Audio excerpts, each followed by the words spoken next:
Breaking news చూస్తున్నాం. ఇటు Mangli micro finance కేసులో బిగ్ ట్విస్ట్, షాకింగ్ నిజాలు చెప్పాడు ఇటు ఎకనామిక్ ఫైనాన్స్ డీసీపీ ముత్యం రెడ్డి.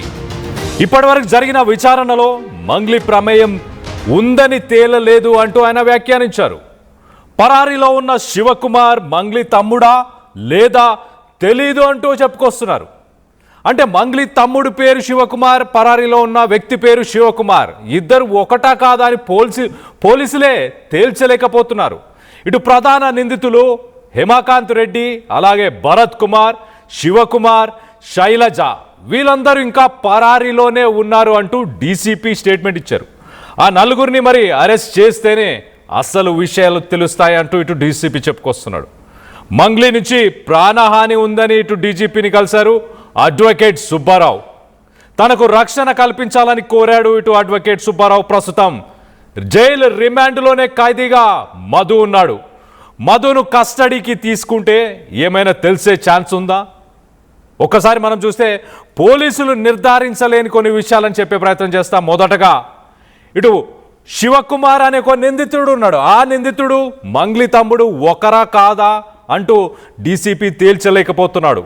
మరో పక్కన ఈ నిందితులు ఎవరైతే ఉన్నారో వాళ్ళు ఇంకా పరారీలోనే ఎందుకున్నారు, వాళ్ళని పోలీసులు ఎందుకు పట్టుకోలేకపోతున్నారు? గతంలో హేమకాంత్ రెడ్డి ఇలాంటి నిందితులు ఆర్టీవీకి వచ్చి డిబేట్లో కూడా పాల్గొన్నారు, మిగతా ఛానల్స్లో కూడా డిబేట్లో పాల్గొన్నారు. కొంత విస్తుపోయేలాగా ఉన్నాయి, దీంట్లో కొంత మిస్టీరియస్గానే ఉన్నాయి ఈ విషయాలన్నీ.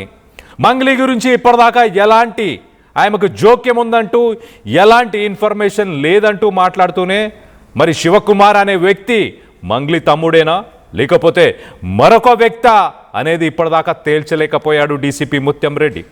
ఇటు డీసీపీ ముత్యం రెడ్డి ఏం మాట్లాడుతున్నాడో తన మాటల్లోనే ఒక్కసారి వినే ప్రయత్నం చేద్దాం. ఇటు మా ప్రతినిధి ఇన్నారెడ్డితో ఫేస్ టు ఫేస్. సంబంధించి మైక్రో ఫైనాన్స్ కేసులో మధును ఇప్పుడే ఎకనామిక్స్ అఫెన్స్ అరెస్ట్ చేయడం జరిగింది. దీనికి సంబంధించి ఫర్దర్ డెవలప్మెంట్స్ ఏమున్నాయి, ఎంత మేరకు మోసం చేశారని తేలిందన్న విషయం మీద ఎకనామిక్ అఫెన్స్ డీసీపీ ముత్యం రెడ్డి గారు ప్రస్తుతం మొత్తం సార్ చెప్పండి సార్. ఈ కేసులో మధును అరెస్ట్ చేసిన తర్వాత ఇన్వెస్టిగేషన్ జరిగిందా? దీంట్లో కొత్త విషయాలు ఏం బయటకు వచ్చినాయి సార్? మధును అరెస్ట్ చేసిన ఇప్పుడు పోలీస్ కస్టడీకి తీసుకున్నది ఉంది. కస్టడీలో కనుక ఇంట్రాగేట్ చేస్తే మనకు కొత్త విషయాలు వెళ్తాయి. అంతకన్నా ముందు కూడా హేమకాంత్ రెడ్డి అండ్ భరత్ కుమార్, శివకుమార్, శైలజ వీళ్ళ పేర్లు కూడా ఈ కేసులో వచ్చినాయి. వాళ్ళు కూడా ఇంకా అరెస్ట్ కాలేదు.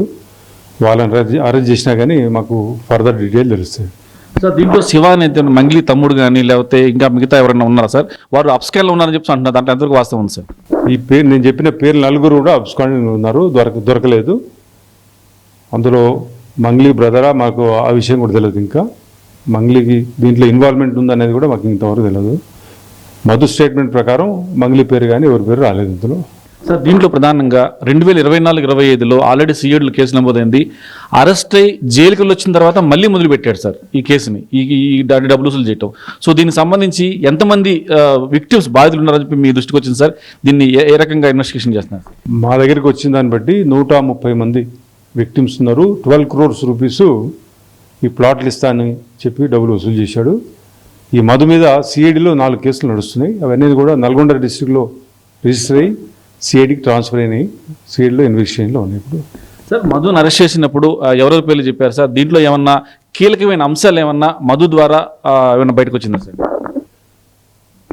మధు ద్వారా 4 పేర్లు వచ్చాయి. హేమకాంత్ రెడ్డి దాంట్లో ఇంపార్టెంట్. అతను మాకు దొరకలేదు, మేము ట్రై చేస్తున్నాం. అతను వస్తే కనుక దీంట్లో కొత్త విషయాలని తెలియచ్చు. సో దీంట్లో బాధితులు సంబంధించి కావచ్చు, మధును విచారించినప్పుడు కావచ్చు, దాదాపుగా ఎంత మేరకు దీంట్లో మోసం జరిగిందని మీ దృష్టిలో ఉంది సార్? మాకు ఇప్పుడు తెలిసిన గారికి 12 crores రూపీస్ పబ్లిక్ దగ్గర కలెక్ట్ చేసినట్టు, వాళ్ళకి ఎవరు కూడా ఇస్తానటువంటి ల్యాండ్ ఇవ్వలేదు. వాళ్ళకు ఎవ్రీ మంత్ కూడా 25,000 రూపీస్ 5 lakhs పే చేస్తా అని చెప్పాడు, అది కూడా పే చేయలేదు సార్. దీంట్లో మొత్తంగా ఇప్పుడు వసూలు చేసిన డబ్బులు కావచ్చు, తర్వాత ఈ డబ్బులన్నింటినీ ఎక్కడికైనా మా బినామీ పేర్ల మీద పెట్టడం జరిగిందా, లేకపోతే ఇంకెవరన్నా దీంట్లో ఇంకా కొంతమంది వ్యక్తులు ఉన్నారని చెప్పి అన్న దాని మీద మీ విచారణ ఏమైనా తెలియదా సార్? డబ్బులు ఎక్కడ పోయినాయి కూడా తెలియదు. మేము బ్యాంక్ స్టేట్మెంట్ తెప్పిస్తున్నాం, దాని ద్వారా తెలుస్తుంది ఎక్కడ ఎవరు ట్రాన్స్ఫర్ అయినది. మిగతా 4 అరెస్ట్ చేసినప్పుడు లేకపోతే మధుని రేపు పోలీస్ కస్టడీ తీసుకున్నప్పుడే తర్వాత డీటెయిల్ తెలుస్తాయి మాకు. సార్ ఫైనల్గా ఒక విషయం సార్, ఎవరైనా సరే మధుకు సంబంధించిన బాధితులు ఎవరైతే ఉన్నారో వాళ్ళు కావచ్చు, తర్వాత దీనికి సంబంధించి ఎవరైనా ఒకవేళ మిమ్మల్ని అప్రోచ్ అవ్వాలంటే approach అవ్వచ్చా?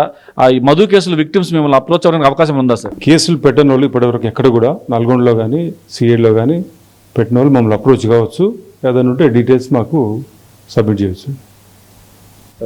Thank you sir. So మొత్తం మీద ఈ మైక్రో ఫైనాన్స్ కేసుకు సంబంధించిన వ్యవహారంలో మధును కస్టడీ తీసుకుంటే చాలా వివరాలు తెలుస్తాయని చెప్పని కూడా చెప్తున్న పరిస్థితి. ఇంకా డీప్ ఇన్వెస్టిగేషన్ నడుస్తూ ఉంది. అంటే 24-25లో కూడా ఆయన ఇలానే మోసాలు చేసి అరెస్ట్ అయ్యి జైలుకి వెళ్ళి మళ్ళీ ఈ రకమైన మోసాలకు పాల్పడిన నేపథ్యంలో ఇప్పుడు ఎకనామిక్స్ వింగ్కి సంబంధించిన కేసు తీసుకుంది కాబట్టి బ్యాంక్ స్టేట్మెంట్ కావచ్చు, తర్వాత బినామీలు కావచ్చు, ఓవరాల్గా ఫైనాన్స్ సంబంధించిన పెట్టుబడులకు సంబంధించి కావచ్చు, తర్వాత వీళ్ళు పెట్టిన ఖర్చు, తర్వాత ఎవరి దగ్గర ఏ రకంగా రిసీవ్ చేసుకున్నారు అని చెప్పిన అన్ని విషయాల మీద మరోసారి మధును పోలీస్ కస్టడీ తీసుకుంటే పూర్తి వివరాలు వచ్చే అవకాశం ఉందని చెప్పని కూడా ఎకనామిక్స్ ఆఫీస్ డీసీపీ గారు చెప్తున్న పరిస్థితి మనం చూస్తాము. కెమెరామెన్ వెంకట్తో ఇన్నారెడ్డి, RTV న్యూస్, హైదరాబాద్. చాలా క్లియర్గా డీసీపీ ముత్యం రెడ్డి చాలా క్లియర్గా కొన్ని పాయింట్స్ని ఆయన చెప్పే ప్రయత్నం చేశారు. దాదాపు 130 మంది బాధితులు ఉన్నట్టు ఆయన ఆ లెక్కని చెప్పే ప్రయత్నం చేస్తున్నాడు. 12 కోట్ల మేరకు మోసాలు జరిగాయి. నల్గొండ వివిధ జిల్లాల్లో 2024-2025 నుంచి ఈ మధు అలాగే మిగతా నిందితుల పైన కూడా కేసులు ఉన్నాయి. వాటిపైన కేసులపైన ఇన్వెస్టిగేషన్ జరుగుతున్న సమయంలోనే మధ్యలో తనని అరెస్ట్ చేసిన తర్వాత కూడా అదే స్కీమ్ని, అదే మైక్రో ఫైనాన్స్ స్కీమ్ని మళ్ళీ కంటిన్యూ చేసే ప్రయత్నం మధు చేశాడంటూ చెప్పుకొచ్చారు. మరి మరో పక్కన విస్తుపోయే విషయాలు కొన్ని ఉన్నాయి. ఫర్ ఎగ్జాంపుల్, ఇటు శివకుమార్ అనే ఒక నిందితుడు ఉన్నాడు, అతను పరారీలోనే ఉన్నాడు. మరి అతను మంగ్లీ తమ్ముడా లేదా అన్న విషయం తేల్చలేకపోతున్నామంటూ ఇటు డీసీ చెప్పుకొస్తున్నాడు. ఈ నిందితులని ఎందుకు పోలీసులు ఇంకా పట్టుకోలేకపోతున్నారు? ఒక మొబైల్ ఫోన్ నంబర్ని కూడా ట్రేస్ చేసినా వాళ్ళు ఎక్కడున్నారు అనే విషయం ఈజీగా ఇట్టే పసిగట్టగలుగుతారు పోలీసులు. వాళ్ళ ట్రాన్సాక్షన్స్, వాళ్ళు ఫోన్పే, పేటిఎం ఎలాంటి ట్రాన్సాక్షన్స్ యూజ్ చేసినా కూడా, డిజిటల్ ట్రాన్సాక్షన్స్ చేసినా ఇమీడియట్గా వాళ్ళు ఎక్కడున్నారో కూడా ట్రేస్ చేయొచ్చు. అయినా కూడా మరి జాప్యం జరుగుతుందా? మరో పక్కన మంగ్లీ ప్రమేయం ఇప్పటిదాకా ఏమీ లేదు అంటూ ముత్యం రెడ్డి చెప్పుకొచ్చే ప్రయత్నం చేస్తున్నారు. మధు ప్రస్తుతానికి ఇంకా జైల్లోనే ఉన్నాడు. మధుని కస్టడీలోకి తీసుకుంటే మధు చెప్పే విషయాలను బట్టి తర్వాత ఇన్వెస్టిగేషన్ ముందుకు సాగే అవకాశం ఉంది. మధు దగ్గర మొత్తం ఇన్ఫర్మేషన్ ఉంది. ఇటు హిమాకాంత్ రెడ్డి గురించి, అలాగే భరత్ కుమార్, శివకుమార్, శైలజ, ఈ నలుగురు గురించి, ఈ నలుగురు బాధ్యతలు ఏంటి, ఈ స్కీమ్లో ఆ నలుగురు ఏం డబ్బులుని ఎలా మల్చారు, ఎక్కడ ఇన్వెస్ట్ చేశారు, ఎక్కడ దాచిపెట్టారు, అక్రమ ఆస్తులు ఏమైనా ఉన్నాయా, బినామీలు ఏమైనా ఉన్నారా, క్రిప్టో కరెన్సీ లాంటి దాంట్లో ఏమైనా ఇన్వెస్ట్ చేశారా, ఒక్క గజం భూమి కూడా ఎక్కడా కొనలేదంటూ ఇటు మధుకు సంబంధించిన బాధితులు ఇప్పటిదాకా చెప్పుకొస్తున్నారు. మొత్తానికైతే ఒక రియల్ ఎస్టేట్, మైక్రో ఫైనాన్స్, అలాగే సిమెంట్ ఫ్యాక్టరీలో ఇన్వెస్ట్మెంట్స్ చేస్తామని చెప్పి ఒక గజం భూమి కూడా ఎక్కడ కూడా కొనని సిట్యువేషన్. మరో పక్కన అడ్వకేట్ సుబ్బారావు గురించి ఒక్కసారి చూస్తే కనుక తనకు ప్రాణహాని ఉందంటున్నాడు. ఎవరి నుంచి ప్రాణహాని ఉంది, ఎందుకు భయపడుతున్నాడు అడ్వకేట్ సుబ్బారావు? ఇటు డీజీపీని కలిసి తనకి రక్షణ కల్పించాలంటూ మాట్లాడాడు. ఇటు RTVకి సంబంధించిన ప్రతినిధి నిర్మలతో సుబ్బారావు ఫేస్ టు ఫేస్. ఒక్కసారి సుబ్బారావు ఏం మాట్లాడాడు వినే ప్రయత్నం చేద్దాం. ఈ కేసులో మరి ఈ రోజు డీజీ గారిని కలవడానికి అడ్వకేట్ సుబ్బు రావడం జరిగింది. అసలు ఎందుకు కంప్లైంట్ ఇచ్చారు ఏంటి అని అడిగి తెలుసుకునే ప్రయత్నం చేద్దాము. ఏ పని మీద మీరు ఇప్పుడు డీజీ గారిని కలవడం జరిగింది? నేను ఇప్పుడు డీజీపీ గారిని కలవడానికి గల కారణం ఒకటే, మంగ్లీకి సంబంధించినటువంటి అనుచరులు ఎవరైతే ఉన్నారో వాళ్ళు బహిరంగంగా నన్ను కొడతాం, చంపుతాం అని బెదిరిస్తున్నారు. వాళ్ళకి సంబంధించిన బంజారా కమ్యూనిటీ పెద్దలందరూ కూడా నాకు బహిరంగంగా వార్నింగ్ ఇవ్వడం జరిగింది. అదే విధంగా కొంతమంది మీడియా మిత్రులను కూడా వాళ్ళు బహిరంగంగా బెదిరించడం జరిగింది. సో కాబట్టి ఇక్కడ నాకు రక్షణ కల్పించండి, నేను హైకోర్టులో కూడా వేసిన పిటిషన్లో నాకు రక్షణ కల్పించండి అని అన్నా. సో గౌరవ్ డీజీపీ గారిని కలవండి అని చెప్పారు. సో డీజీపీ గారిని నాకు రక్షణ కల్పించాల్సిన అవసరమై కలవడం జరిగింది. సో వాళ్ళు సానుకూలంగా స్పందించారు. కానీ మంగ్లీ ఒక పక్క ఇట్లా రమావతి మధుతో కానీ వీళ్ళ బాధితులతో నాకు ఎటువంటి సంబంధం లేదు, వాళ్ళ నా పేరు చెప్పుకొని వాళ్ళని మోసం చేశారని కూడా డీజీపీని కలిసారు. ఇదివరకే కంప్లైంట్ కూడా ఇచ్చారు, అడిషనల్ డీజీపీని కలిసి. ఆవిడ ఇచ్చిన కంప్లైంట్ నా దగ్గర ఉంది. బాధితుల మీద ఎవరి మీద కంప్లైంట్ ఇచ్చిందో మీరు చూపించాలి. ఎక్కడ కూడా ఆవిడిచ్చిన కంప్లైంట్ నేను మీకు ఇప్పుడే చూపిస్తా. అడ్వకేట్ సుబ్బు, హిమాకాంత్ రెడ్డి తప్ప ఎక్కడ భరత్ చౌహాన్ పేరు, శైలజ చౌహాన్ పేరు, వాళ్ళ తమ్ముడు పేరు, మధు పేరు ఎక్కడుందో మంగ్లీ గారిని నేను సూటిగా క్వశ్చన్ అడుగుతున్నా, చూపించాలి. ఎందుకు ఇంతవరకు వాళ్ళ మీద కేసు వేయలేదు? ఎందుకు ఇంతవరకు వాళ్ళ మీద చర్యలు తీసుకోమని ఎవరిని కలవలేదు? ఎందుకు కేసు వాదిస్తున్నటువంటి అడ్వకేట్ సుబ్బుయే కనబడుతుండో? అంటే కేసులు ప్రజల తరపున ఇక కేసులు వాదించే అడ్వకేట్ అందరి మీద కేసులు వేయండి ఇవిడ ఇండైరెక్ట్ గా పోర్ట్రే చేస్తున్నారా? చెప్పండి. సో ఇదంతా కూడా అనాగరిక చర్య, కుట్రలో భాగం. ఆవిడ దగ్గర నిర్దోషత్వం ఉంటే ప్రూవ్ చేసుకోమనండి. వాళ్ళ ప్రధాన నిందితుల మీద ఎందుకు కేసు పెట్టలేదు? ఎప్పటికైనా వాళ్ళ రోడ్డు మీదకి ఎందుకు తీసుకురాలేదు?